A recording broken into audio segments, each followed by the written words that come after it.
আসসালামু আলাইকুম সবাইকে। সবাই কেমন আছেন? আশা করি বেশ ভালো আছেন। তো আজকে আপনাদের দেখাতে নিয়ে আসলাম বাংলাদেশের এমন একটা জায়গা যেটা আসলে না দেখলেই নয়, আর বলতে পারেন বাংলাদেশের এক টুকরো স্বর্গ, যে আসলে দেখতে পারবেন যে এখানকার সৌন্দর্য উপর থেকে নিচ থেকে সমুদ্র মিলিয়ে এবং সি বিচ সব কিছু অসাধারণ।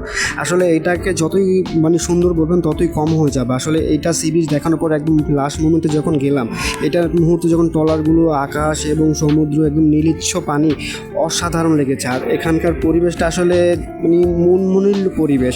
আসলে এই সেন্ট মার্টিন দ্বীপটা আমাদের বাংলাদেশের অন্যতম দ্বীপ, আর এই সেন্ট মার্টিন নিয়ে হয়তো অনেক অনেক কথা হয়, অনেক কিছু হয়, কিন্তু আমরা বাংলাদেশ মানুষ হিসেবে আমরা চাই যে আমাদের এরকম সৌন্দর্য দ্বীপ থাকুক, অনেক মানুষ আসুক, আমাদের দেশকে রিপ্রেজেন্ট করুক, তাহলে ভালো লাগবে। আর এটা শেষে যখন একদম পুরো দ্বীপের ভিতর থেকে ঢুকলাম, আসলে এখানে দেখে মনে হবে এটা কোনো বাংলাদেশের ছোটো দ্বীপের মধ্যে পড়েছে। এটা দেখে মনে হবে এটা হয়তো মালয়েশিয়া বা সিঙ্গাপুরের কোনো একটা দ্বীপ। আসলে এমনটা না, এটা আমাদের বাংলাদেশের হচ্ছে সেন্ট মার্টিনের দ্বীপ।